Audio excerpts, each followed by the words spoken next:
Hello, everybody. It's your boy, Sean McLaughlin at Options Sean. Today is Thursday, August 15th, 2024. We're having a little bit of a technical difficulty this morning, having access denied for some of my stuff, for some of my slides. I'm not going to have slides to show you where we normally list all our stops.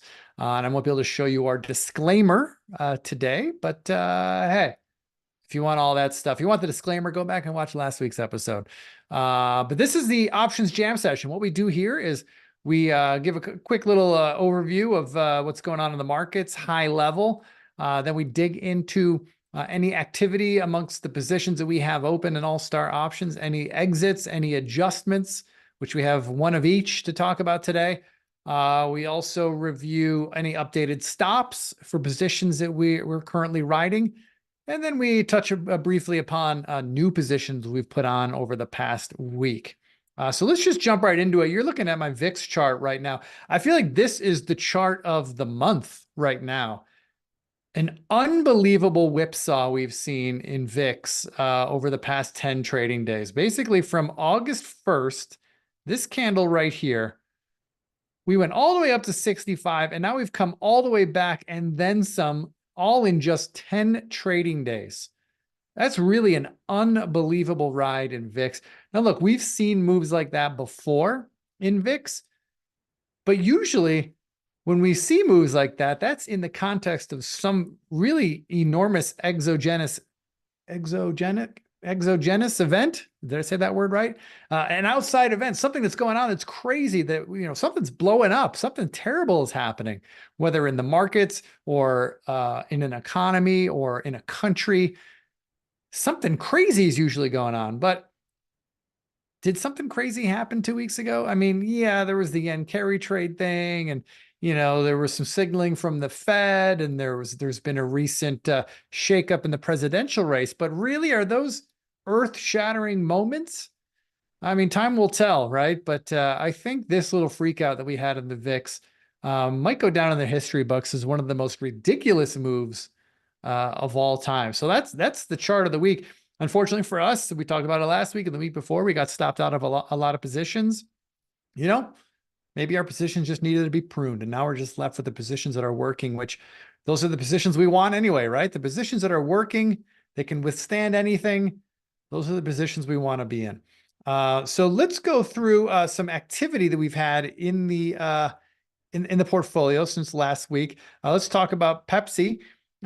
We got out of this one quickly at our profit target. This was an iron condor that we put on when the market shit was hitting the fan, right? When volatility was elevated, we put on this Pepsi trade right in here.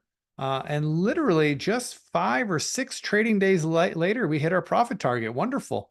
We sold it for 180 back on August 2nd. And we bought it back, I believe, on August 12th for 90 cents, exactly as we drew it up, right? We wanted to buy it back for half of what we sold it for. Sold it for 180, bought it back in 90 cents. So we are out of Pepsi. Wonderful. Let's move on. The next trade, the only other trade we've had any action in the portfolio, this isn't actually a close, it's just an adjustment. This is our position in GE Aerospace. Back in late June, we put on a position where we wanted to be long the December 170 calls. You can kind of see it right up here. But we wanted to finance the trade because we thought the trade might take a little while to get going. And it turns out, hey, look at that. We were right. The trade is taking a little while to get going. To help finance that trade, we sold in August 150, 145 bull put spread. And we also shorted some August 180 calls to help lower our cost. That we were successful in that. And then earlier this week, I covered all those August trades, right? I covered the August put spread for 5 cents. I covered the short calls for 5 cents. I probably could have just let them go and expire worthless. That's fine.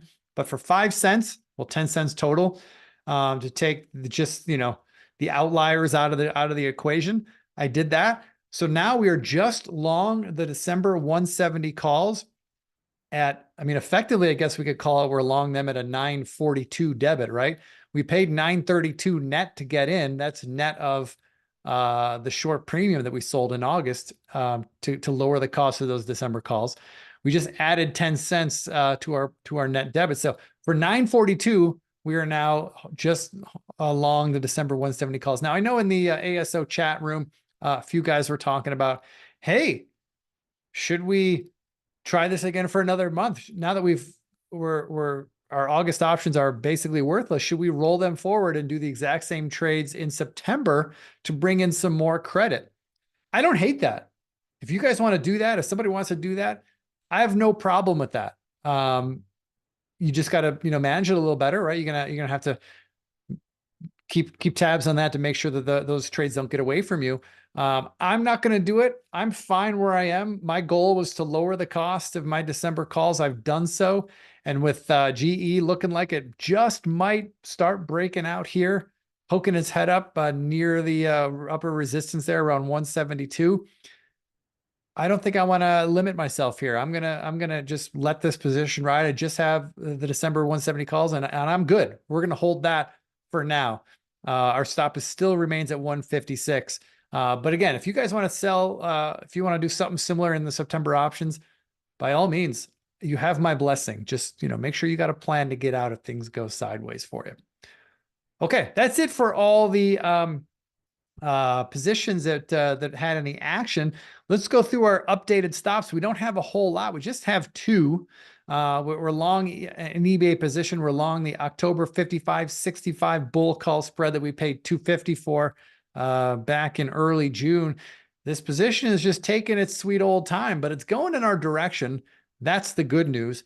We are raising our stop now to 54. Kind of see it right here. Kind of corresponds with the rising 50-day moving average.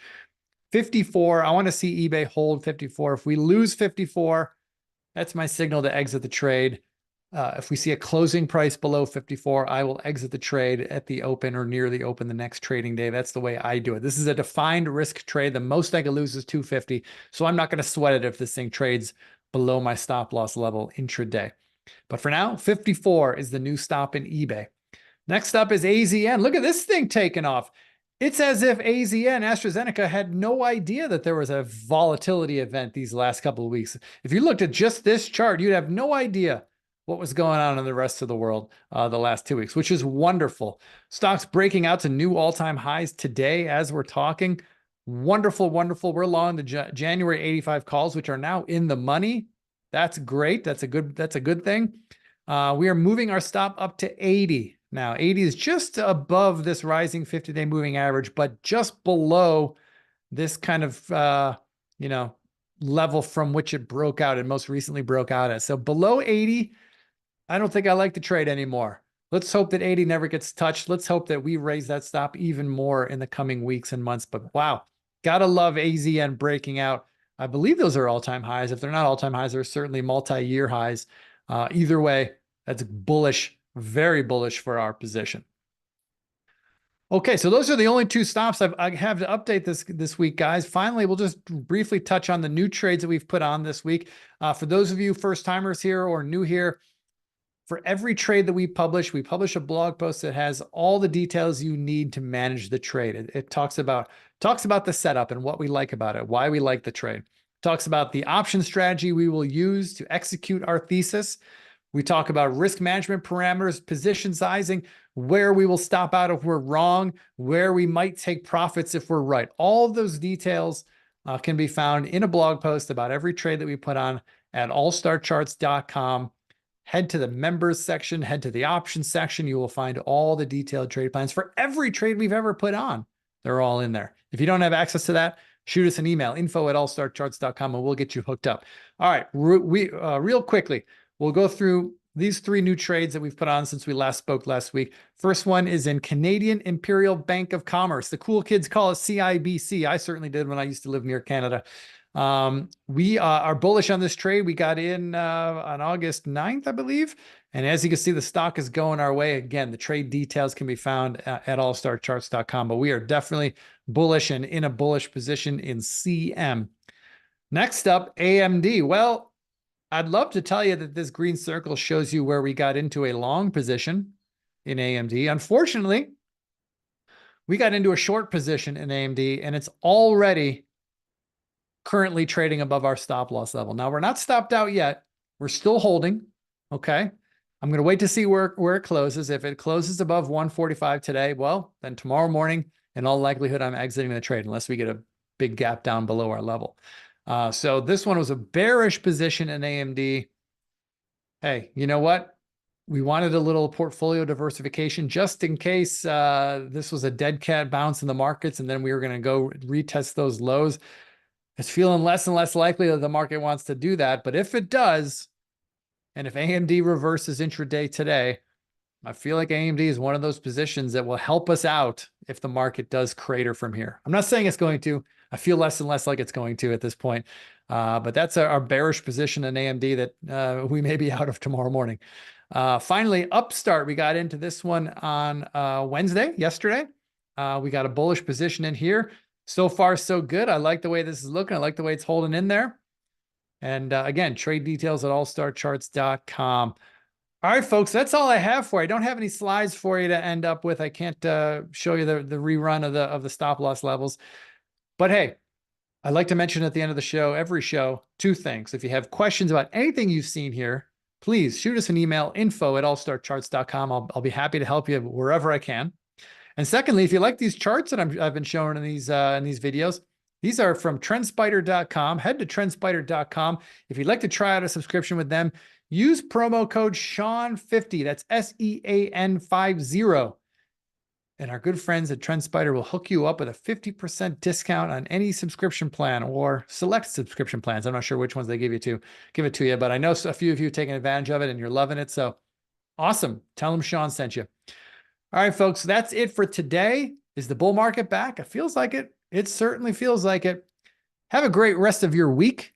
I'll be back next week, and you'll see me on the morning show, and you'll see me on the Flow Show, me and Steve on Monday afternoon or Monday at noon. So please tune in. Until then, see you next time. Bye-bye.